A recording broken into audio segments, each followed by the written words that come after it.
एक ऐसे महान संत जिन्होंने अपनी सतभक्ति, तत्व ज्ञान, करुणा और सेवा के बल पर समाज में नई मिसाल कायम की है।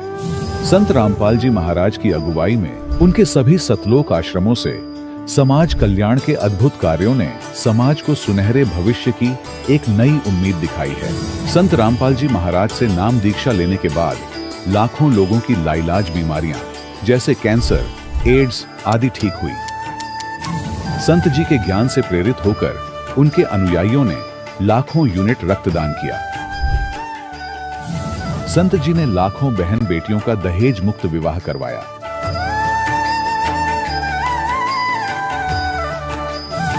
संत जी ने लाखों लोगों का नशा छुड़वाया, करोड़ों उजड़े परिवार बसे। संत जी के आश्रमों में समागम के दौरान निःशुल्क नेत्र चिकित्सा, दंत चिकित्सा प्रदान की जाती है।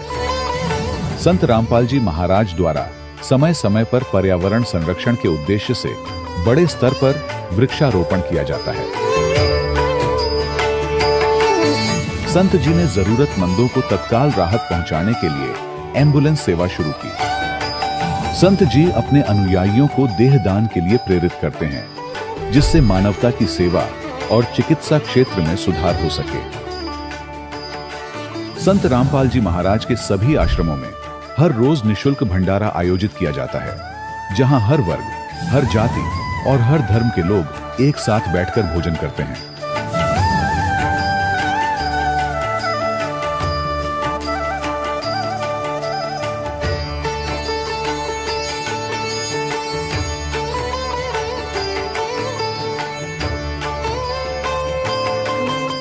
संत रामपाल जी महाराज की अन्नपूर्णा मुहिम ने गरीब और बेसहारा लोगों के जीवन में एक नई ऊर्जा और उम्मीद को जन्म दिया है।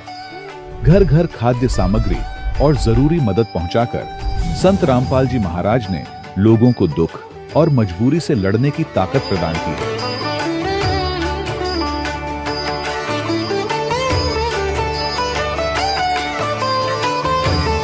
संत रामपाल जी महाराज द्वारा गरीब लोगों के लिए घर बनवाने का अद्भुत कार्य एक ऐसी मिसाल कायम कर रहा है जो सदियों सदियों संत जी की उदारता और दया भावना के तौर पर जाना जाएगा।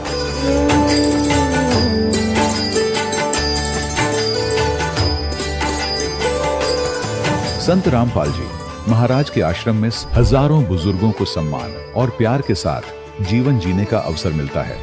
उनके खाने, रहने और स्वास्थ्य की पूरी जिम्मेदारी संत रामपाल जी महाराज उठाते हैं। अनाथ बच्चों के लिए संत रामपाल जी महाराज के सभी आश्रम किसी वरदान से कम नहीं। यहाँ उन्हें शिक्षा, संस्कार और भविष्य के लिए बेहतर अवसर प्रदान किए जाते हैं।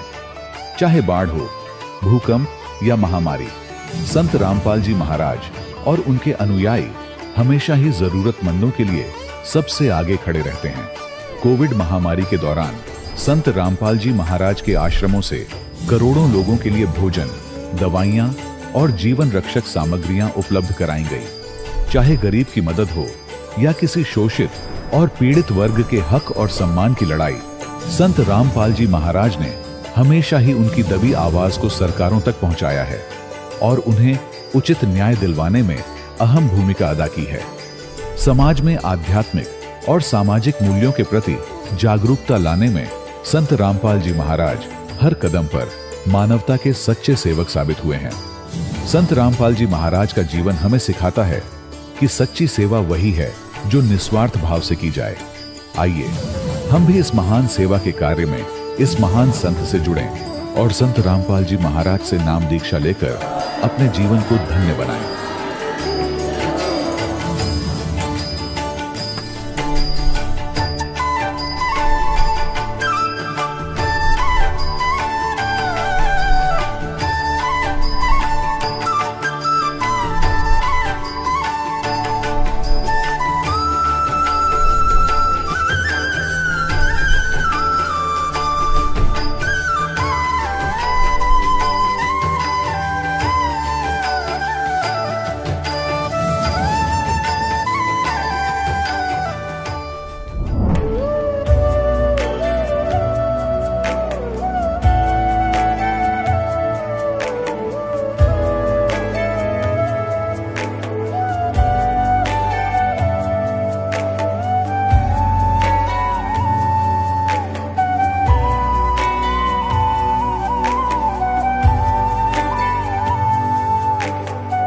गीता अध्याय 15 के श्लोक 16-17 में 3 प्रभु बताए हैं।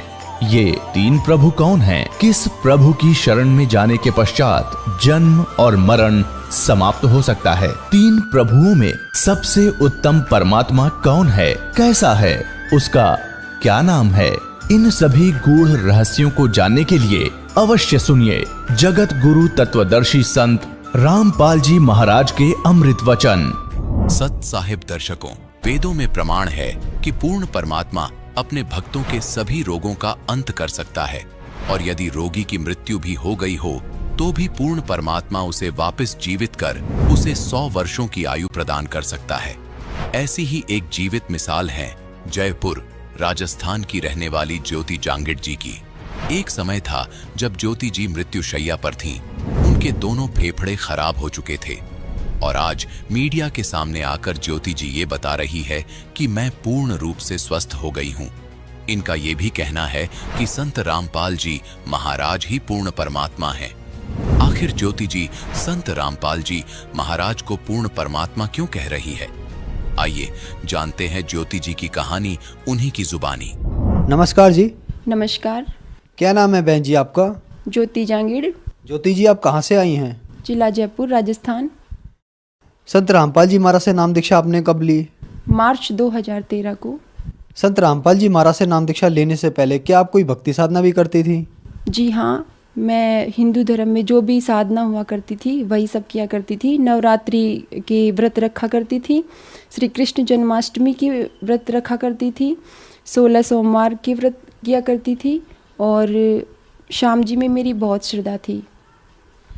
तो फिर संत रामपाल जी महाराज की शरण में आप कैसे आईं? संत रामपाल जी महाराज की शरण में आने का सबसे बड़ा कारण, मुझे एक भयंकर रोग था। मुझे 2013 में टाइफाइड हो गया था। इसके बाद फेफड़े ख़राब हो गए थे, लंग्स ख़राब हो गए थे, रोग ज़्यादा बढ़ गया और मैंने डॉक्टर्स के पास सलाह ली। डॉक्टर्स ने बताया कि अब इसका इलाज नहीं होगा, क्योंकि मैंने एक ही डॉक्टर से नहीं, मैंने जयपुर के पूरे हॉस्पिटल्स में दिखाया था, चेकअप कराया, लेकिन मुझे कोई आराम नहीं मिला। अंत में मुझे कह दिया गया कि ये लास्ट स्टेज पर है, इसे ले जाओ, इसका कुछ नहीं हो सकता। संत रामपाल जी महाराज की शरण में मेरे आने का यही कारण था कि मैं बहुत ही बीमार थी। जब मृत्युशैया पे थी तो मेरे पेरेंट्स मुझे यहाँ अपने घर लेके आ गए। यहाँ लाने के बाद मुझे ज्ञान गंगा पुस्तक मिली, जो कि मेरे पेरेंट्स पहले से ही सत्संग देखा करते थे, ज्ञान गंगा पुस्तक पढ़ा भी करते थे। मुझे बताया कि तुम भी ये किताब पढ़ो, आपको पढ़ने से लाभ हो सकता है, इंटरव्यू सुनो और सत्संग देखा करो। तो मैंने भी संत रामपाल जी महाराज के चैनल पर जो सत्संग आता था वो मैं देखा करती थी और मैंने ज्ञान गंगा पुस्तक पूरी पढ़ी। इसके बाद मैंने संत रामपाल जी महाराज से नाम दीक्षा ली। संत रामपाल जी महाराज से नाम दीक्षा लेने के बाद क्या आपको कोई लाभ भी प्राप्त हुए? हाँ, लाभ मिले। मुझे टाइफाइड हो गया था, टाइफाइड बिगड़ते बिगड़ते बढ़ गया। इसके बाद मैंने देशी दवाइयाँ भी खाई और झाड़ फूंक भी करवाया, लेकिन मुझे कोई आराम नहीं मिला। उसके बाद सभी हॉस्पिटल्स में धीरे धीरे मैंने दिखाया, एक के बाद एक हॉस्पिटल में बदलती गई, लेकिन मुझे कोई आराम नहीं मिला। मेरे फेफड़े ख़राब हो गए थे, वो गंभीर होता चला गया। इसके बाद मेरे पति से कह दिया गया कि इसे ले जाओ, यहाँ इसका कोई इलाज नहीं होगा। इसके बाद मुझे मेरे पेरेंट्स यहाँ अपने साथ लेके आए और वहाँ से मैंने नाम दीक्षा ली। संत रामपाल जी महाराज से नाम दीक्षा लेने के पश्चात 3 महीने में मैं पूर्ण स्वस्थ हो चुकी थी और जहाँ मैं एक गिलास जूस भी नहीं पी सकती थी, फल भी नहीं खा सकती थी, वहाँ पर मैं अच्छी तरह से खाना खाने लगी। मैं 3 समय भरपेट खाना खाने लगी और कुछ ही दिनों में मेरी हालत बिल्कुल स्वस्थ हो गई थी। चूँकि डॉक्टरों ने बता दिया था कि यह ठीक नहीं होने वाली है, दोनों लंग्स मेरे ख़राब हो चुके थे, बावजूद इसके मैंने संत रामपाल जी महाराज से नाम दीक्षा लेने के पश्चात उस मंत्र में इतनी शक्ति थी कि मैं पूर्ण स्वस्थ हो गई। जबकि सब हैरान थे, मेरे रिश्तेदार, मेरे घर वाले सब हैरान हो गए कि इसको इतना बड़ा लाभ कैसे मिल गया, ये तो मृत्युशैया पे थी, इसकी तो मौत होने वाली थी। तो ये सबसे बड़ा चमत्कार हुआ। और इसके अलावा मेरे हस्बैंड, जिनको शराब पीने की आदत थी, संत रामपाल जी महाराज से नाम दीक्षा लेने के पश्चात मेरे हस्बैंड की जो शराब पीने की लत थी वो छूट गई, और हमारे दोनों के बीच अनबन रहा करती थी वो भी समाप्त हो चुकी थी। हम आर्थिक तंगी से भी गुजर रहे थे, वो भी धीरे धीरे समाप्त हो गई। तो जो श्रद्धालु आज आपको देख रहे हैं और कुछ लोग ऐसे हैं जो उम्मीद खो चुके हैं कि वो अब ठीक नहीं हो सकते, बीमार हैं, उनके लिए आप क्या कहना चाहेंगे? उनके लिए मैं ये कहना चाहूँगी कि आप निराश मत हो। आप संत रामपाल जी महाराज से नाम दीक्षा लो और उनके बताए हुए मंत्रों का जाप करो, उनके बताए हुए नियमों का पालन करो, फिर आप पूर्ण रूप से स्वस्थ हो सकते हैं। क्योंकि हमारे बहुत से भाई बहन भारी रोग से ग्रस्त थे, कोई कैंसर से, किसी की किडनियां फेल थी, किसी के लंग्स खराब हो चुके थे, सभी को लाभ मिला, सभी स्वस्थ हुए हैं। संत रामपाल जी महाराज से नाम दीक्षा कैसे ले सकते हैं? संत रामपाल जी महाराज से नाम दीक्षा लेने के लिए उनके सत्संगों का प्रसारण होता है। नीचे येलो बार पर उनके कुछ कॉन्टैक्ट्स नंबर होते हैं जो आश्रम के होते हैं, उन पर कॉन्टैक्ट कीजिए और नज़दीकी नामदान केंद्र से संपर्क करो और नाम दीक्षा लो, अपना कल्याण कराओ। धन्यवाद जी। नमस्कार। दर्शकों, अभी आपने सुने संत रामपाल जी महाराज से दीक्षा प्राप्त करके सुखी हुए भक्त के अनुभव। अब देखिए जगत गुरु तत्वदर्शी संत रामपाल जी महाराज के मंगल प्रवचन। तब इसने पैर पकड़ लिए नीचे नीचे सरक गए कबीर भगवान के, जब जोग जीत रूप में मालिक वहां खड़े थे। चरण पकड़ के रो रहा है कि तू मेरा बड़ा भाई, मैं तेरा छोटा भाई। छोटे तो गलती कर देते हैं, बड़े अक्षमा किया करते हैं, मुझे माफ कर दो। मैंने तो एक भाई समझकर तेरे साथ ये डिठाई कर दी, ये गलती कर दी। आप तो बख्शनहार हो, मैं तो आपको पिता का स्वरूप मानता हूं, मुझे माफ कर दो। अपने आत्माओं, यहाँ प्रत्येक प्राणी के अंदर ऐसा स्वभाव है, क्योंकि यथा राजा तथा प्रजा। तो हम सभी में ये वही दोष है। जब हमने काम निकालना होता है तो चरण पकड़ लेते हैं, हाथ जोड़ते हैं, चापलूसी करते हैं। उससे पहले हम अपनी ताकत का इजहार भी करते हैं कि इसको डरा धमका के कुछ काम करा लूं। जब देखते हैं कि सामने वाला ताकतवर है तो हम उसके चापलूसी करके अपना उल्लू सीधा करना चाहते। परमात्मा ने कहा कि मेरे पैर छोड़ दो। अगर नहीं, तब छोड़ूंगा जब आप मेरी कुछ शर्त मंजूर कर लगे। परमेश्वर ने कहा कि बोल, तेरी क्या शर्त है? एक तो ये है कि 3 युगों में जीव कम ले जाना, और चौथा युग जब कलयुग आवे तो आप कितने ही जीवों को निकाल ले जाना। परमात्मा को मालूम था कि 3 युगों में ये प्राणी मेरे काबू में आवेंगे नहीं, क्योंकि इनको सुख रहेगा। सतयुग के अंदर बहुत पुण्यात्माओं का जन्म होता है, और जैसे संस्कार लेकर प्राणी यहां उत्पन्न होता है, परमात्मा उसकी वैसी ही व्यवस्था उसके अनुसार कर देता है।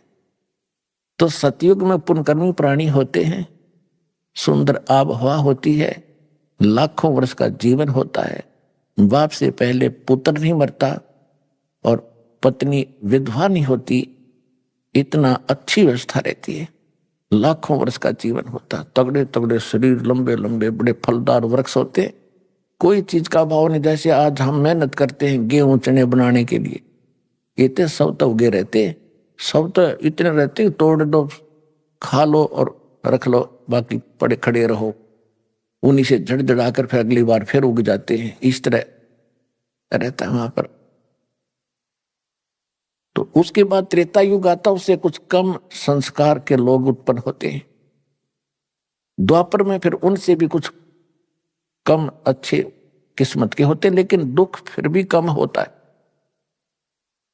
जब तक इस प्राणी को दुख नहीं होता तब तक ये भगवान याद नहीं करता, कोरी बकवाद याद करता। ये ऐसा स्वभाव बन गया। तो परमात्मा को मालूम था कि 3 युगों में ये पार नहीं होंगे, ये सुनेंगे भी नहीं मेरी बात। फिर चौथे युग में परमात्मा ने कहा ठीक है भाई, तेरी ये शर्त मैंने मंजूर कर ली। परमेश्वर ने कहा कि चौथा युग जब आएगा मैं अपना कोई अंश भेजूंगा और पूरी पृथ्वी पर मेरा ही उपदेश रहेगा, मेरा ही ज्ञान रहेगा, मैं एक ही भगवान रहूंगा। तब इसने सोचा यह तो बात बिगाड़ेगा। तो काल ने कहा कि एक शर्त मेरी और है भगवान, कि पहले मेरे प्रचारक जावें, आपका बाद में आवे। परमात्मा बोले चल ठीक है, ये भी तेरी स्वीकार कर ली।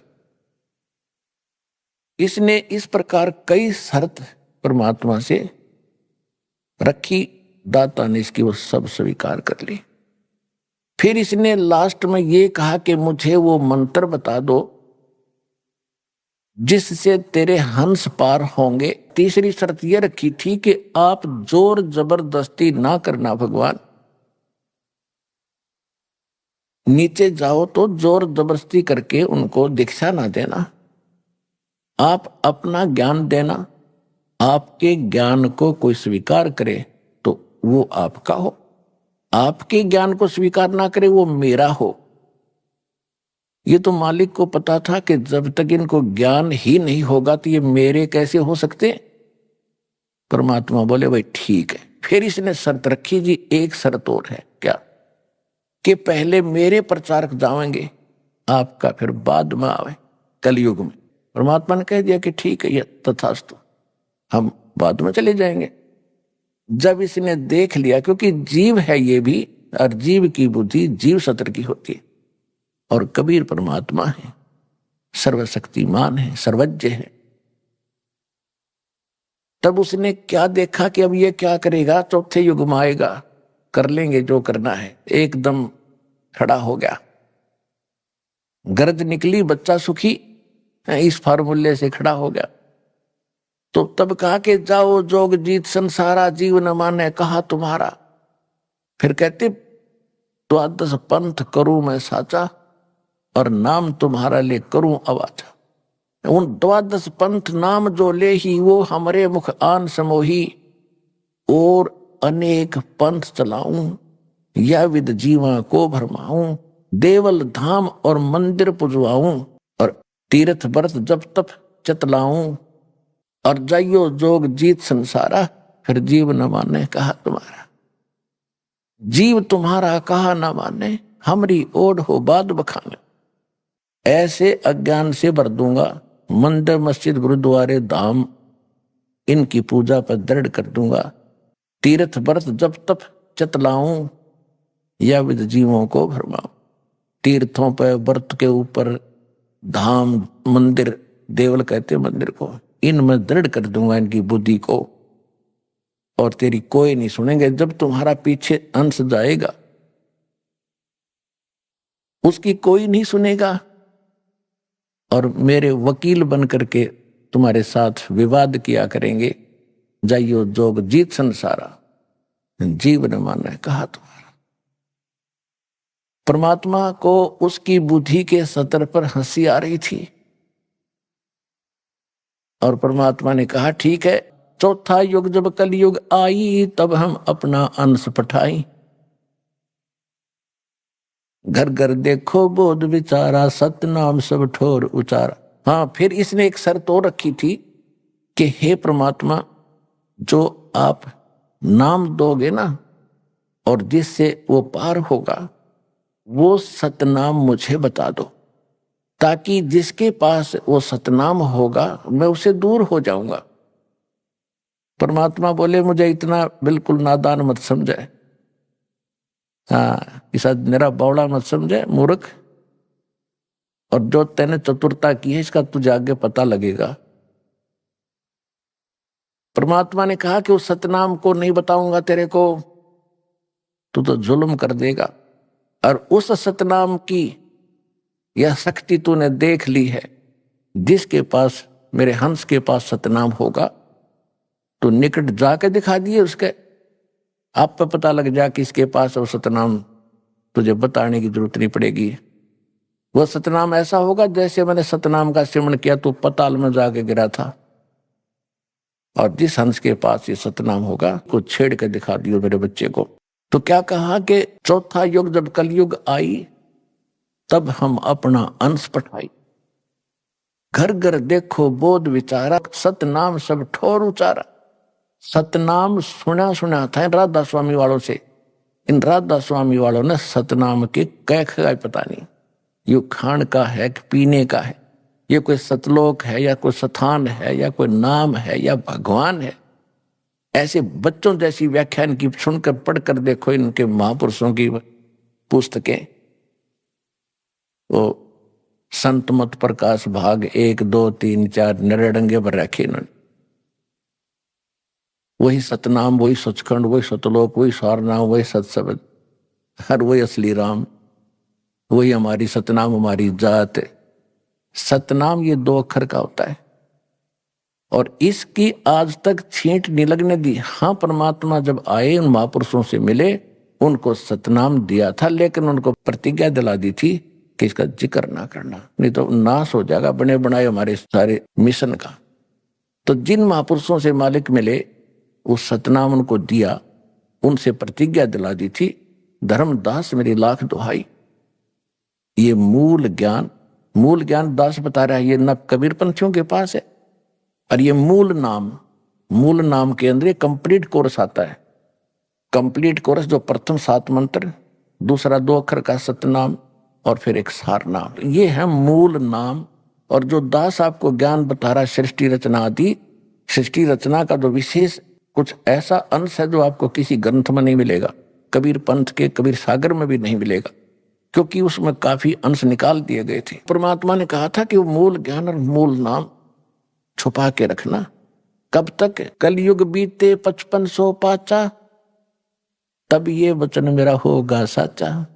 कलयुग बीत जावे जब एता, तब सभी प्राणी परम पुरुष पद चेता। कि जब 5500 वर्ष कलयुग बीतेगा, उस समय कबीर परमात्मा के ज्ञान की चर्चा जुबान जुबान पर घर घर होगी। अब आप देख रहे हो जितने भी बच्चे हैं परमात्मा की शरण में आए गए हैं, किसी के घर पर मोबाइल चल रहा है, किसी के घर पर कोई टीवी में सीडी लगा रखी है और आरती हो रही है, सिमरन चल रहा है। जहां जहां भी आप जाते हो, क्योंकि हमारा मार्ग ऐसा है कि जब भी आप सफर कर रहे हो तो भक्ति करनी है। जैसे आप यहाँ से जाते हो, यहाँ के लिए आते हो, ट्रेन में आते हो, बसों में आते हो, अपनी गाड़ियों में आते हो, तो रास्ते में अवश्य सिमरन करते हो। कोई सुबह का समय हो गया, सुबह की आरती को, दोपहर की, फिर शाम की, दिन में मंत्र। तो इस तरह ये पूरे वातावरण में ये परमात्मा की यथार्थ भक्ति है, ऐसी फैल रही है, ये पूरे विश्व में जा रही है। और अभी तक विश्व के अंदर ये गाने बजाने, बकवाद, चर्चा और ये जो निंदा चुगली, इस तरह की बातें, जो विचार विमर्श होते हैं, वायुमंडल में घूमते रहते, शब्द खंड नहीं होता। और अब ये वचन चलेंगे परमात्मा की सतवाणी के, और सिमरन करने से आपको तो ताकत आती ही है। वो जो बाहर निकलता है एक मंत्र, उपदेशी पूर्ण संत से लेकर फिर जाप करते हो, बाहर निकालते हो, तो वातावरण में फैलता है। तो इस प्रकार ये सारे मालिक की वाणी चलती है। तो ये वो जो वचन पहले समाज में घर कर चुके हैं, सबके दिमाग बदले हुए हैं, माया की जोड़ तोड़ में लगे हुए हैं, उनके अंदर फिर कुछ संतोष आने लगेगा। जो पुराने विचार हैं उनको इसमें ऐसी ताकत, जैसे आप देखते हो गंदी हवा ऊपर उठ जाती है, शुद्ध हवा नीचे आ जाती है। तो परमात्मा के जो वचन ज्ञान आप सुन रहे हो, टीवी पर सुन रहे हो, चिप में सुन रहे हो, मोबाइल से, तो मेमोरी कार्ड से चला रहे हो, या वैसे अपना सांस का सिमरन कर, तो ये शुद्ध यथार्थ भक्ति है। ये वातावरण में नीचे नीचे रह जाएगी। और जो ये पहले की बकवादें हैं, जो लड़ाई झगड़े घर घर में हो रहे हैं, आपस में लड़ते रहते हैं, तो ये सारे समाज में घूम रहे, तो सबके माइंड पर टकरा कर वो सबको ऐसे बेचैनी पैदा कर रहे हैं। अब धीरे धीरे सब में शांति आएगी और वो जो पहले वाले विचार ऊपर उठ जाएंगे, वो आपको अफेक्ट करने की रेंज में नहीं रहेंगे। एक उदाहरण सुनाता हूं आपको। एक साधु संत अपनी किसी शिष्या के घर चला गया। उस माई के घर पे उसकी बहन आई हुई थी और उसकी बहन की लड़की विधवा हो चुकी थी और उस संत के साथ 2-4 भक्त और भी साधु थे। उन सब ने वहां पहुंच गए तो उसकी जो शिष्या थी उस संत की, उसने अपनी बहन का सहयोग लिया खाना बनाने में कि बहन खाना बना, कई भक्त आ गए हैं, महात्मा जी आए हैं। तो जब उन्होंने खाना खा लिया, शाम में वह सो गए, तो सारी रात वो संत बैठा रहा। ऐसा सपना आया उसको कि जैसे मेरी बेटी विधवा होगी। हे भगवान, छोटे छोटे बच्चे हैं, इसका क्या होगा, ये कैसे जीवन निर्वाह करेगी, मेरी तो भोली भाली बेटी है, ये कैसे जिएगी। ऐसा करता करता इतना बेचैन होकर वो उठा तो काफी चिंतित था, कोई क्या हुआ। सपने में मैं कभी ये बात भी नहीं करता, कभी चर्चा भी नहीं चलती, ये आया तो आया कैसे सपना। तो उसने उठकर अपने गुरुजी से बताया। तो गुरुजी ने कहा मैं बताता हूं ये क्यों आ गया सपना। उसने वो अपनी शिष्या बुलाई कि बेटी ये खाना किसने बनाया था आज रात का? कि मेरी बहन ने बनाया था गुरुजी। क्या तेरी बहन को कोई ऐसी दुर्घटना घटी है उसके घर पे, कोई ऐसी घटना घटी है, कोई दुख है उसको? हाँ जी, बहुत भारी दुख है उसको, उसकी बेटी विधवा होगी अभी 1 महीना पहले और बहुत दुखी रहती है। अब वो बहन खाना बना रही थी और मंदिर से सिमरन वो हो रहा था, मेरी बेटी का क्या होगा, छोटे छोटे बच्चे, हे भगवान कैसे निर्वाह करेगी। अंदर से घड़ी दुखी थी। तो वो खाने में प्रवेश हुआ और वो खाना उसने खाया तो उसमें भी वो उचाटी पैदा करती। तो ये सूक्ष्म विचार आपको ऐसे प्रभावित किए हुए हैं और ऐसी ही प्रेरणा सब में बनी हुई है। सपने में नो दुखी और वह जागृत में दुखी है ही, सबको मालूम है, कोई जीव सुखी नहीं। तो परमात्मा की ये जो वाणी अब चल रही है ये बहुत प्रचुर मात्रा में होगी और ये फिर क्या करेगा, पूरा वातावरण ऐसे चेंज होगा, ये ऊपर चले जाएंगे जो दूसरे वचन हैं जो आज तक सुनते रहे। लेकिन अब उनकी संख्या ज्यादा है, उनकी क्वांटिटी ज्यादा है, हमारी थोड़ी है, तो फिर भी ये ज्यादा प्रभावशाली रहेगा। इनको धीरे धीरे तो हमारे एक गांव में 10 घर 20 परिवार हैं, बाकी सैकड़ों 200-300 वो दूसरे चर्चा वाले। तो धीरे धीरे ये प्रचार उन पे भी असर करेगा, अड़ोस पड़ोस में भी, फिर उनकी भी कभी भावना बदलेगी। क्योंकि परमात्मा के बच्चे तो सभी हैं, चाहे कोई आज हिंदू है, मुसलमान है, सिख या ईसाई है, कोई अमेरिका में है, कोई अफ्रीका में है, भारत या पाकिस्तान, बलोचिस्तान, कहीं पर भी पैदा बच्चे उसके सब। और उसने सभी बच्चे उतने ही प्रिय होते हैं जैसे बाप को माँ को अपने छोटे से लेकर बड़े तक, चाहे 20 बालक हो, एक जैसे प्यारे होते हैं। वो आपस में बेशक लड़ते रहे लेकिन माँ बाप के हृदय में उनकी जगह ज्यों की त्यों होती है। तो इसी प्रकार आज जब हिंदू मुस्लिम सिख ईसाई बनकर आपस में बेशक हम लड़ रहे हैं लेकिन परम पिता ने हमें उतने ही प्रिय है और वो चाहते हैं कि इनका ये झगड़ा मिटे, चैन से रहें। तो उसके लिए ये शुरुआत दाता ने कर रखी है। तो जो प्रसंग चल रहा है हम उसी पर आते हैं कि अब उस परमात्मा ने जो वचन किया था और काल ने भी कहा था कि आप बेशक उस समय में कितने ही प्राणी ले जाना चौथे युग में। तो परमेश्वर ने 600 वर्ष पहले धर्मदास जी से कहा था, धर्मदास मेरी लाख दुहाई, ये सार सबद की तबार न जाई, सार सबद बाहर जो पढ़ी, ये बिचली पीढ़ी हंस न तरही। तो पुण्यात्मा परमात्मा ने, कबीर भगवान ने पहले ज्ञान दिया था इस काल भगवान को, जिसमें कंप्लीट स्पिरिचुअल नॉलेज था, पूर्ण अध्यात्म ज्ञान था। इस काल भगवान के ब्रह्म के अंतःकरण में परमात्मा ने डाल दिया था, समय उसका निर्धारित कर दिया था। उसके बाद वो ऑटोमेटिकली इसके श्वासों के माध्यम से, ब्रह्म के श्वासों के माध्यम से वो बाहर आई। इसने उनको देखा और पढ़ा, इसको पता चला कि इसके अंदर तो वही ज्ञान है जो मेरा पर्दाफाश कर देगा। तो इसने वो मेन जो पार्ट थे, हिस्सा था, मुख्य मुख्य हिस्सा अंग उस वेद के कैंसिल कर दिए। 4 वेद रख लिए इसने।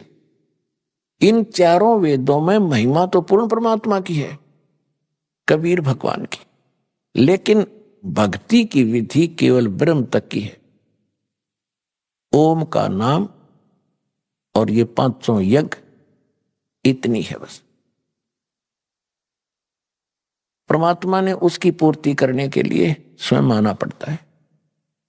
चारों युग में संत पुकारे और को के कहा हम हेल रे, हीरे माणक मोती बरसे ये जग चुगता ढेल रे। सतयुग में सत सुकरत कह टेरा, त्रेता नाम मुनींदर मेरा। द्वापर में करुणा में कहाया, कलयुग नाम कबीर धराया। मैंने चारों युगों में आके ज्ञान दिया। सतयुग में परमात्मा का नाम सत सुकृत ऋषि था, त्रेता में मुनिंदर ऋषि के नाम से प्रसिद्ध हुए, और द्वापर में करुणा में नाम से, और कलयुग में कबीर उनका ओरिजिनल नाम है। उस नाम से परमात्मा कलयुग में प्रकट हुए। इस कबीर नाम में भी बहुत ताकत है। जैसे कुरान शरीफ में एक कलमा है इनका, उस कलमा में करते हैं अल्लाहू अकबर।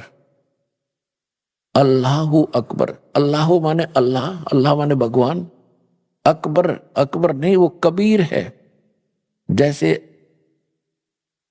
अपभ्रंश करके हम उसको अपनी अपनी भाषा में चेंज कर लेते हैं, तो अल्लाह कबीर है, कबीरू है, कबीरन है, तो बोलने का अंतर है ये, और भाषा में अंतर हो जाता है।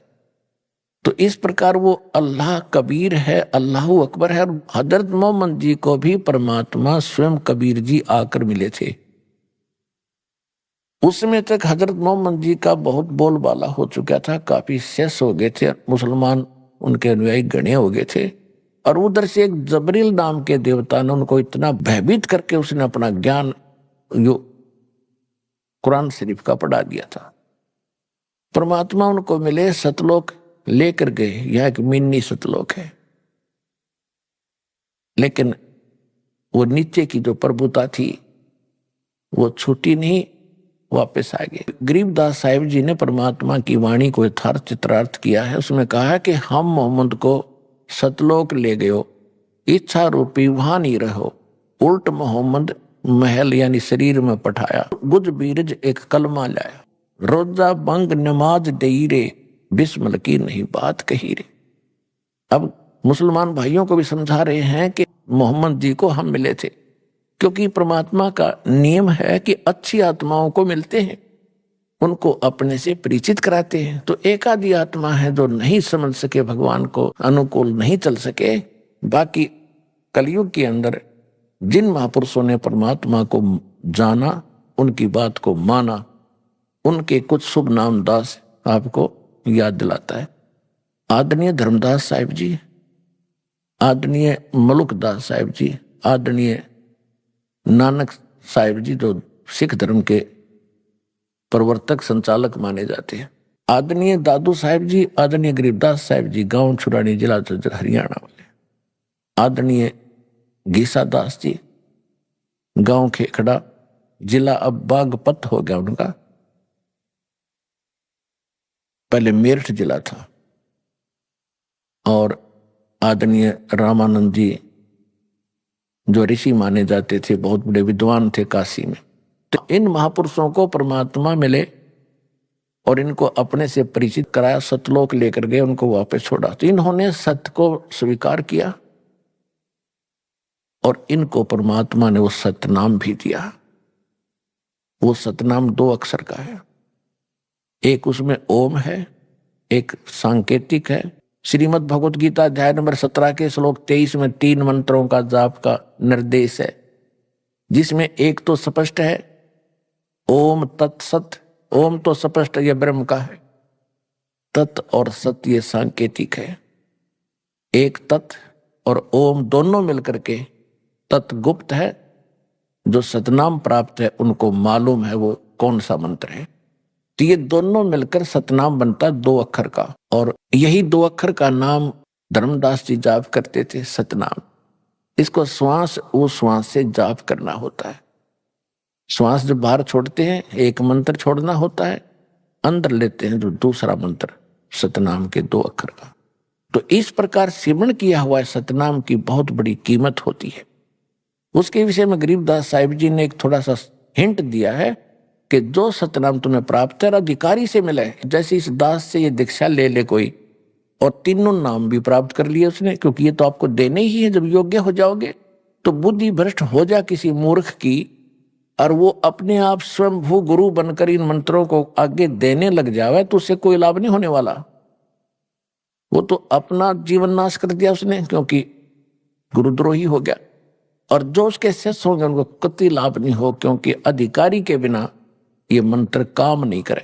अब जैसे एक व्यवहारिक बात है, कोई आपने पासपोर्ट बनवाना है या लाइसेंस बनवाना है गाड़ी चलाने का, यदि कोई डुप्लीकेट ज्यों का त्यों बना दे और नकली अधिकारी दस्तखत कर दे, ठीक है, इसको आप लेकर खुश भी हो जाओगे, गाड़ी भी चलाओगे, जिस दिन पकड़े जाओगे उस दिन आपके ऊपर आपत्ति होगी, और जिससे बनवाया हुआ भी जेल और आप भी सजा के पात्र होगे। ठीक इसी प्रकार इस विश्व में आज के दिन इस दास के अतिरिक्त इस सतनाम सार नाम के देने का कोई अधिकारी नहीं है, ये याद रख लेना।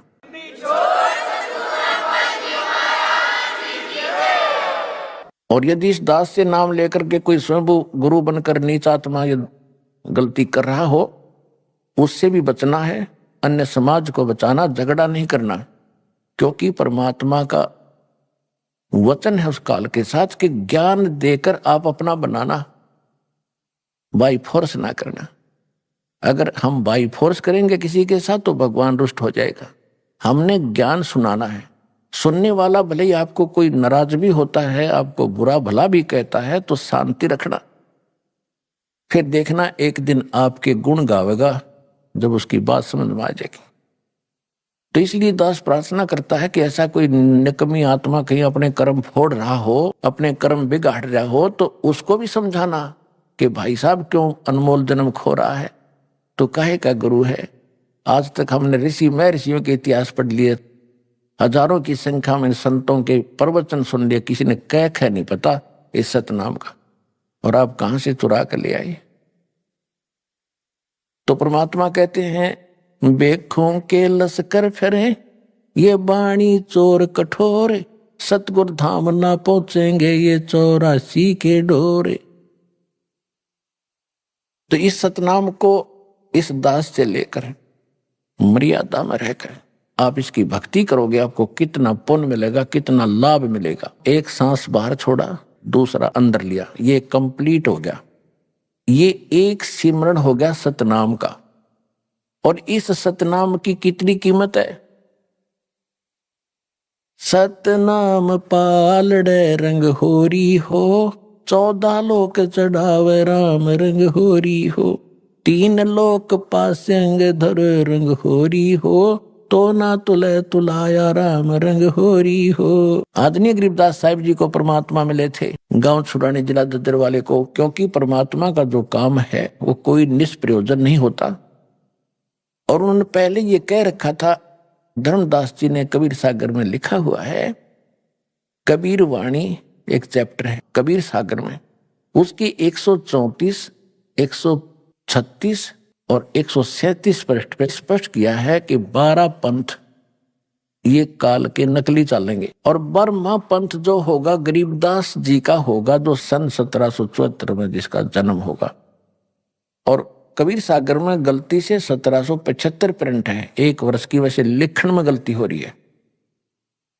तो परमेश्वर ने 600 वर्ष पहले कहा था, धर्मदास जब 12वां पंथ होगा ना, 12वें पंथ का जो प्रवर्तक होगा उसके द्वारा मेरी महिमा की वाणी पुनः लिखवाऊंगा। लेकिन ये 12 पंथ मेरे नाम से चला होगा काल, क्योंकि जो ये महापुरुष थे गरीबदास जी थे, ये महान आत्मा थे। लेकिन इन्होंने वाणी तो बिल्कुल सारी लिख दी। इनके जाने के बाद जो उस वाणी को ना समझकर अपनी अपनी डफड़ी, अपने अपना राग ये गरीब दासी और कबीर पंथी पीट रहे। तो परमेश्वर ने कहा था जब 12वां पंथ चल चुका होगा तब मैं खुद जाऊंगा उसी पंथ में। 12वें पंथ हम ही चलावें और सब पंथ मिटा के एक पंथ चलावें। तो उसके बाद ये दास भेज दिया, भगवान नहीं आए तो उस गरीब दास के पंथ में। तो इसलिए वो जो वाणी परमात्मा ने कहा था कि 12वें पंथ प्रगट हो वाणी और शब्द हमारे का निर्णय ठानी और अस्त्र घर का मरम नहीं पावे।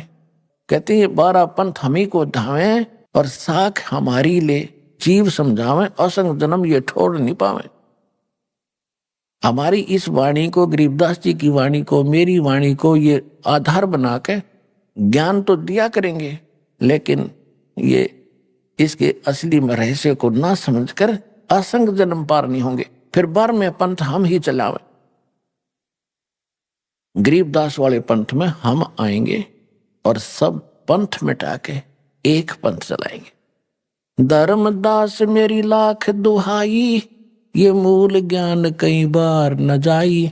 मूल ज्ञान बाहर जो पढ़ी, ये बिचली पीढ़ी हंस न तेरही। ये मूल ज्ञान तब तक छुपाई, जब तक 12 पंथ ना मिट जाई। परमात्मा ने कहा था कि जो मैं तुझे यथार्थ ज्ञान दे रहा हूं और इसको अभी छुपा के रखना, और जो मूल मंत्र हैं, सार नाम है और ये कंप्लीट कोर्स है, इसको तो छुपा के रखना, किसी को नहीं बताना। यदि तूने इसको सार्वजनिक कर दिया, डिस्क्लोज कर दिया, तो पिछली पीढ़ी के मेरे हंस पार नहीं होंगे, मेरे बच्चे। फिर परमात्मा ने स्पष्ट किया है कि प्रथम चरण कलयुग निर्वाणा और तब मघर मांडो मैदाना। कबीर सागर में, कबीर वाणी चैप्टर में 137 पृष्ठ में भगवान ने कहा है कि प्रथम चरण कलयुग का वो होगा जब मैं मगर स्थान से सशरीर जाऊंगा। संवत 1575 में, सन 1518 में परमात्मा मगर स्थान से सशरीर सतलोक गए थे। वो था प्रथम चरण, 120 वर्ष लीला करके गए थे। फिर कहा था बिचली पीढ़ी जब आवेगी, सार शब्द बाहर जो पढ़ी, ये बिचली पीढ़ी हंस नहीं तरही। अब बिचली पीढ़ी कहां से शुरू हुई है? कलयुग बीते 5505, तब ये वचन मेरा होगा सच्चा। 5500 जब कलयुग बीत जावे, महापुरुष फरमान ये जग तारण को आवे। सन 1997 में ये कलयुग 5505 वर्ष बीत गया। सन 1993 में दास को नाम देने का आदेश मेरे पूज्य गुरुदेव जी से हुआ था, और उसके बाद ये बिचली पीढ़ी अब शुरुआत हो रही है, जिसमें आपका जन्म है।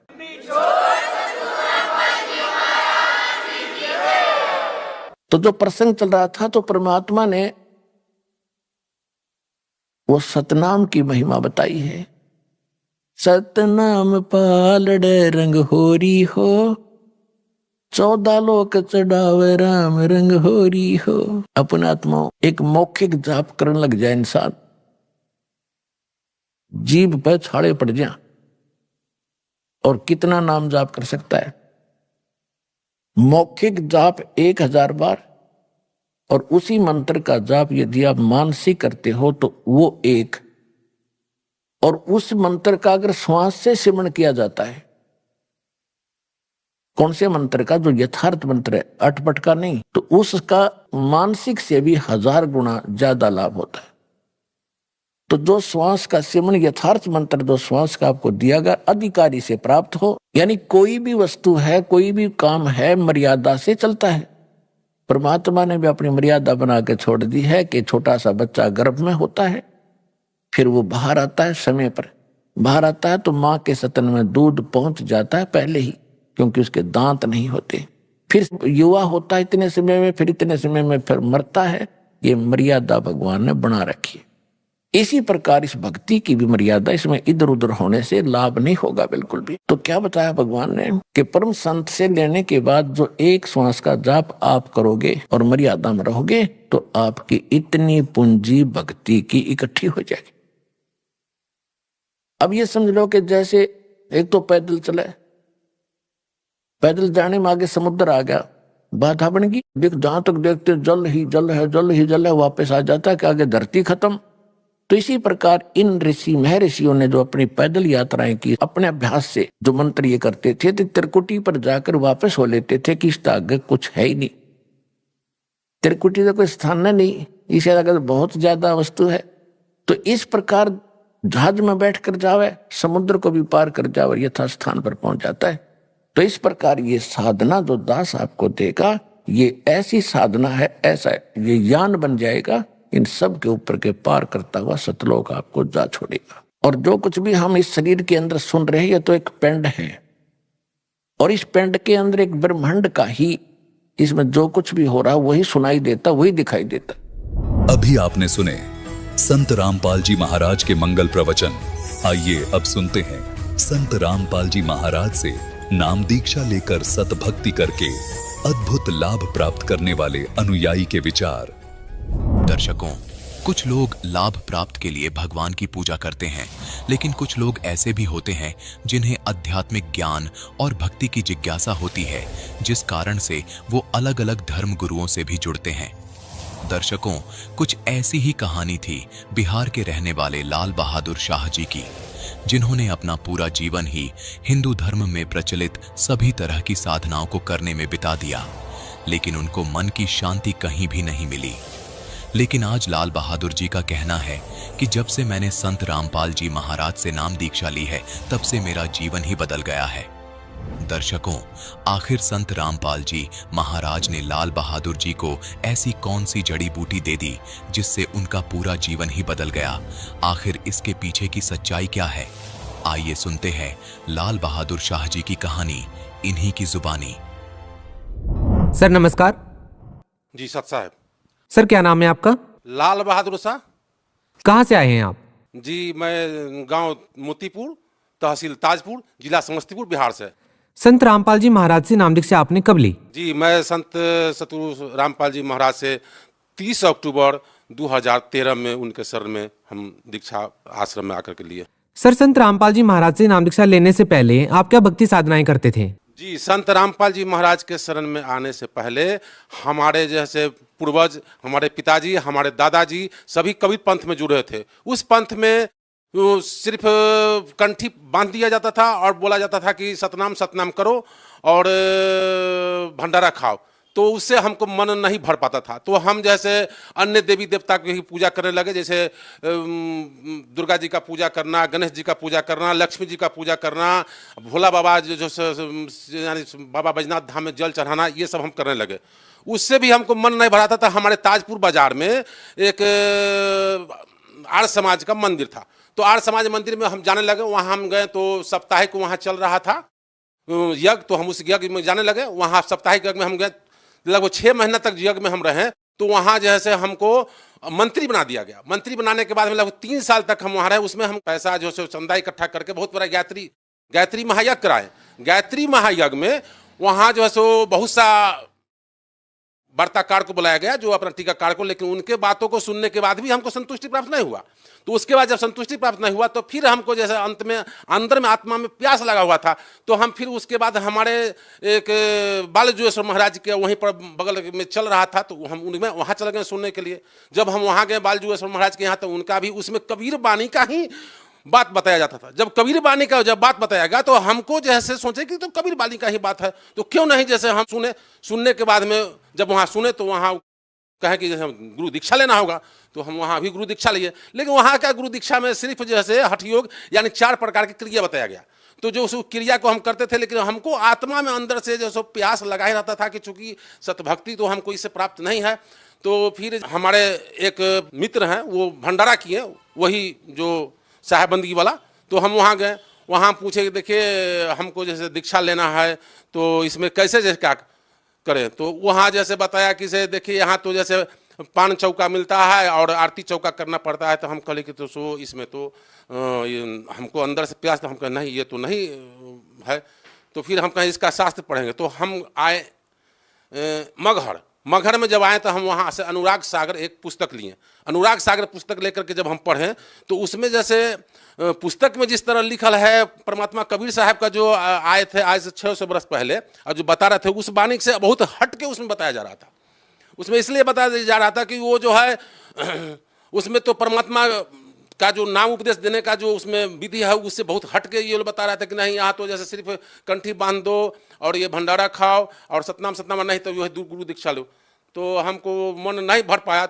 सर, जैसा कि आपने बताया कि आप बिहार में बहुत सारे कबीरपंथी संतों से जुड़े रहे हैं, आपने साहेब बंदगी से भी नाम दीक्षा ले रखी थी। वहीं दूसरी तरफ संत रामपाल जी महाराज भी एक कबीरपंथी संत हैं। हम आपसे ये भी जानना चाहेंगे कि जब आप पहले कबीरपंथी संतों से जुड़े हुए थे तो फिर संत रामपाल जी महाराज की शरण में कैसे आना हुआ? जी, सतगुरु संत रामपाल जी महाराज से दीक्षा लेने के लिए हमको इसलिए कि चूंकि संत गुरु संत रामपाल जी महाराज शास्त्र के अनुरूप सत भक्ति जो दे रहे थे, ये सत भक्ति हम लोगों को जो वहाँ गुरु महाराज जो कबीरपंथी में जो साहब निकला था वो उस तरह का दीक्षा नहीं दे पा रहे थे। सर, ये कैसे संभव हो सकता है कि एक कबीरपंथी संत कुछ और नाम दीक्षा दे रहा है जबकि दूसरा कबीरपंथी संत कुछ दूसरी ही नाम दीक्षा दे रहा है? सर, संत रामपाल जी महाराज ने आपको ऐसी कौन सी साधनाएं बताई जिससे आपको संतुष्टि हुई और आपको लगा कि अन्य कबीरपंथी संतों के पास ये साधनाएं नहीं है? जी, सतगुरु संत रामपाल जी महाराज ने सारे शास्त्र के आधार पर जो दीक्षा हमको जो दिए, इस तरह का दीक्षा वहां नहीं, वहां के जो साधु महात्मा थे वो नहीं दे रहे थे, इसलिए हमको वहां के दीक्षा में संतुष्ट नहीं हुआ। लेकिन सतगुरु संत रामपाल जी महाराज के शरण में जो आए हैं, जो हमको शास्त्र के आधार पर जो दीक्षा मिला, उससे हम पूर्ण संतुष्ट हुए और हमारा आत्मा हृदय गदगद हो गया। हम सतगुरु रामपाल जी शरण के में आकर के हमारा अपना बहुत बड़ा हमारा सौभाग्य है जो हम सतगुरु संत रामपाल जी महाराज के शरण में आकर के दीक्षा प्राप्त किए और अपने जीवन को सफल बनाए। सर देखिए, जो भी श्रद्धालु जिससे भी नाम दीक्षा लेता है, जिसको भी अपना गुरु बनाता है, वो अपने संत की, अपने गुरु की बड़ाई ही करता है। लेकिन जब हमारे दर्शक इस बात पर ध्यान करते हैं, गौर करते हैं, आखिर एक कबीरपंथी संत से नाम दीक्षित व्यक्ति यदि किसी दूसरे संत के पास जाता है और उसको संतुष्टि होती है तो इसका कारण क्या है? आपको किस कारण से संत रामपाल जी महाराज से नाम दीक्षा लेने के बाद संतुष्टि हुई? जी, सतगुरु संत रामपाल जी महाराज से दीक्षा लेने के लिए मुख्य संतुष्टि तो हमको ये हुई कि उन्होंने जो दीक्षा का जो बताया कि हम माने पहले प्रथम मंत्र में उन्होंने जो 7 मंत्र का जो नाम दिए हैं, एक उसके बाद दूसरा में सतनाम देते हैं जो 2 अक्षर का श्वास से जाप है, और उसके बाद इन्होंने जो सार नाम देते हैं। तो चूंकि इस तरह का मंत्र और इस तरह का जो प्रमाणित वहाँ ज्ञान नहीं था, तो इसलिए हम सतगुरु संत रामपाल जी महाराज के शरण में आकर के यहाँ ज्ञान प्राप्त किया। सर, क्या कारण मानते हैं आप कि संत रामपाल जी महाराज ने जो नाम दीक्षा आपको दी है, जैसा कि आपने जिक्र किया कि संत रामपाल जी महाराज ने आपको सतनाम दिया, तो क्या ये वही सतनाम है जो कबीर साहिब जी ने धर्मदास जी को दिया था? जी, सतगुरु संत रामपाल जी महाराज ने जो सतनाम में जो मंत्र हमको दिए हैं, वो परमेश्वर कबीर साहब जो बताए थे धर्मदास साहब को, वही सतनाम मंत्र जो श्वास जाप करने का है, वो सतगुरु संत रामपाल जी महाराज ने हमको सतनाम के रूप में दिए हैं। यदि आपकी बात की जाए तो आपने ज्ञानगंगा पुस्तक में ऐसा क्या पढ़ा जिससे आप प्रभावित हुए? आपने संत रामपाल जी महाराज से आखिर नाम दीक्षा ली क्यों? जी, सतगुरु संत रामपाल जी महाराज के जो ज्ञान गंगा पुस्तक, उनका जो अमृत से भरा हुआ जो पुस्तक था, उसको जब हम पहले पढ़ा तो उसमें सारे शास्त्र का उसमें प्रमाण दिया गया था। जैसे 4 वेद है, 6 शास्त्र है, कुरान शरीफ है, बाइबल है, गीता है, सभी का उसमें सार था। इस प्रकार से जो 3 मंत्र में हमारे सतगुरु संत रामपाल जी महाराज मंत्र थे, ऐसा मंत्र वहाँ के कवि मत जो साहेब बंदगी वाला है वो ऐसा नहीं दे पाते हैं। वो सीधे एक बार में दे देते हैं कि तुम कर लो, लेकिन हमारे सतगुरु संत रामपाल जी महाराज 3 बार में देते हैं वो दीक्षा, और ये दीक्षा पा करके हम अपने जीवन को सफल किए हैं। ये सत भक्ति है, सत्य ज्ञान है, और सत्य ज्ञान यही है। सर, एक विचित्र बात देखने को ये भी मिली है कि कबीरपंथी संत हैं जितने भी, वो कबीर साहिब जी की वाणी को आधार बना करके सत्संग करते हैं, लेकिन किसी भी संत का ये कहना नहीं है कि वो कबीर साहिब जी को भगवान मानते हैं। वहीं दूसरी ओर संत रामपाल जी महाराज भी एक कबीरपंथी संत हैं और उनकी वाणियों को आधार बनाकर ही सत्संग करते हैं, लेकिन उनका मानना है कि वेदों में, गुरु ग्रंथ साहिब में, बाइबल में, कुरान में जितने भी पवित्र शास्त्र हैं, उन सभी पवित्र शास्त्रों में ये वर्णित है कि कबीर साहिब जी भगवान हैं, और संत रामपाल जी महाराज एकमात्र ऐसे संत हैं जो कबीर साहिब जी को भगवान सिद्ध करते हैं। ऐसा क्यों है? ये विरोधाभास क्यों है जब 2 कबीरपंथी संतों की जब हम वाणियां देखते हैं, उनकी राय जानते हैं तो अलग अलग मिलती हैं? आपका क्या मानना है, संत रामपाल जी महाराज किस आधार पर कबीर साहिब जी को भगवान सिद्ध करते हैं? जी, सतगुरु संत रामपाल जी महाराज परमेश्वर कबीर साहब को जो शास्त्र है, उस शास्त्र के आधार पर, या हमारे जो पहले के जो जैसे धर्मदास साहब हुए, दादू साहब हुए, नानक साहब हुए, उनका जो बताया, जो उनको जो दर्शन दिए परमात्मा कबीर साहब, सतलोक ले जा करके उनको जो दर्शन दे करके दिए, तो उनके आधार पर उन्होंने जो लिखा, उस आधार से जो है बता करके हमारे सतगुरु संत रामपाल जी महाराज प्रमाण देते हैं कि ये परमेश्वर कबीर साहब ही पूर्ण परमात्मा है और कुल के सृजनहार यही हैं। सर, संत रामपाल जी महाराज के बहुत सारे अनुयायियों से हमारी बात हुई। जब हम उनके इंटरव्यू लेते हैं और उनसे पूछते हैं कि भक्ति तो सभी कर रहे हैं, जब हम उनसे पूछते हैं कि सभी भक्ति करते हैं तो फिर उनको लाभ क्यों नहीं होता है जो दूसरे संतों से नाम दीक्षित होते हैं? आखिर संत रामपाल जी महाराज से नाम दीक्षा लेने के बाद ही लाभ क्यों होते हैं? सर, यदि आपसे बात की जाए कि आप संत रामपाल जी महाराज से नाम दीक्षा लेने के बाद शास्त्रों के अनुसार भक्ति कर रहे हैं, सर आपको क्या लाभ मिला है संत रामपाल जी महाराज से नाम दीक्षा लेने के बाद? जी, सतगुरु संत रामपाल जी महाराज से दीक्षा लेने के बाद सबसे पहले तो हमको एक आत्मसंतुष्टि मिला। उसके बाद हमको पहले बहुत सा तबीयत खराब, जैसे पेट का गैस या हार्ट प्रॉब्लम, ये सब रहता था, अब बराबर दवाई खाते थे। लेकिन जब से परमात्मा के शरण में आए हैं, कुछ दिन के बाद से जब हम भक्ति करना शुरू किए हैं, तो हम अभी सारा दवाई खाना छोड़ दिया और बिल्कुल अभी स्वस्थ हैं। अभी आपके सामने देखिए बिल्कुल खड़ा है, मालिक की दया है। सर, जैसा कि संत रामपाल जी महाराज के समर्थकों का विशेष तौर पर यह भी कहना है, इस बात को लेकर के संत रामपाल जी महाराज काफी प्रसिद्ध भी हैं कि जो भी संत रामपाल जी महाराज से नाम दीक्षा लेता है वो नशा छोड़ देता है। यदि नशे की बात की जाए तो ये समस्या एक विकराल रूप धारण कर चुकी है हमारे समाज में। आप भी संत रामपाल जी महाराज से नाम दीक्षा ले चुके हैं, क्या पहले कोई नशा करते थे? जी, पहले सतगुरु संत रामपाल जी महाराज से दीक्षा लेने के पहले हम जैसे तंबाकू, खैनी, ये सब या सिगरेट उगरेट पीते थे। लेकिन जब से सतगुरु संत रामपाल जी महाराज के शरण आए और इनका जो एक मर्यादा है, उस मर्यादा के तहत मैंने सारे दुर्व्यसन मैं छोड़ दिया हूँ। और इन्होंने सतगुरु संत रामपाल जी महाराज जो बताते हैं, इनके जैसे जो ये छोड़ देते हैं, तो सभी एक अपना जो है अनुभव करते हैं कि नहीं भाई, हम बिल्कुल जैसे नशा मुक्त हैं और अपने को जैसे धन्य समझते हैं। सर, जैसा कि डिजिटल इंडिया की बात की जा रही है, ऐसे में आपका इस बात पर विश्वास करना कितना लाजमी है कि संत रामपाल जी महाराज से जो भी नाम दीक्षा लेता है वो नशा छोड़ देता है, जबकि संत रामपाल जी महाराज से नाम दीक्षा लेने के बाद लोगों की बीमारियां भी ठीक हो रही हैं। आखिर लोग इन बातों पर कैसे विश्वास करें? सर जी, सतगुरु संत रामपाल जी महाराज जी जो दीक्षा देते हैं, वो सबसे पहले तो वो जो दीक्षा देते हैं, वो उनके प्रथम मंत्र में सारे शरीर के कमल चक्र जो खुल जाते हैं। और शरीर का जिसी वक्त कमल चक्र खुलता है तो एक प्रकार का शरीर में ऊर्जा उत्पन्न होता है और उस ऊर्जा के तहत जो भयंकर से भयंकर बीमारी वो छूट जाता है। और परमात्मा कबीर साहब चूंकि बंदी छोड़ हैं और वो उनका जैसे एक आशीर्वाद रहता है, सब छूट जाता है सब। सर, आखिर मतलब आप लोग प्रचार कर रहे हैं, कैसे आप लोगों को समझा पा रहे हैं कि संत रामपाल जी महाराज जो भक्ति बता रहे हैं बिल्कुल सही है?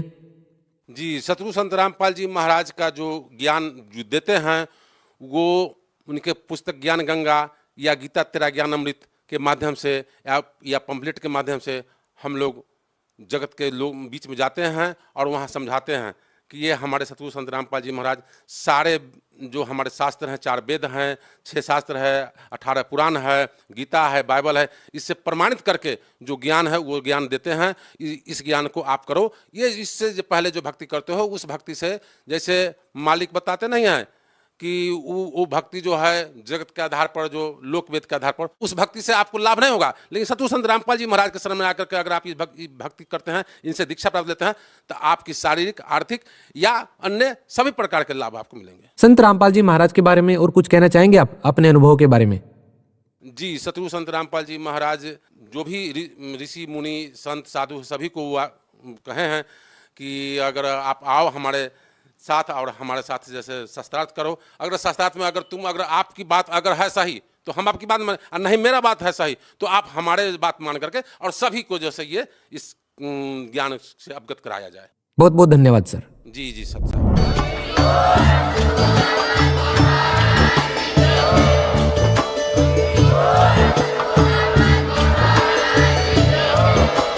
आप सुन रहे थे जगत गुरु तत्वदर्शी संत रामपाल जी महाराज जी के मंगल प्रवचन। अधिक जानकारी के लिए विजिट कीजिए हमारी वेबसाइट www.jagatgururampalji.org। संत रामपाल जी महाराज जी के शुभ आशीर्वाद से पूरे विश्व भर में 500 से भी ज्यादा नाम दीक्षा केंद्र हैं, जिन पर संत रामपाल जी महाराज जी द्वारा ऑनलाइन निःशुल्क नाम दीक्षा दी जा रही है। अपने नजदीकी नाम दीक्षा केंद्र का पता करने के लिए संपर्क करें 8222880541।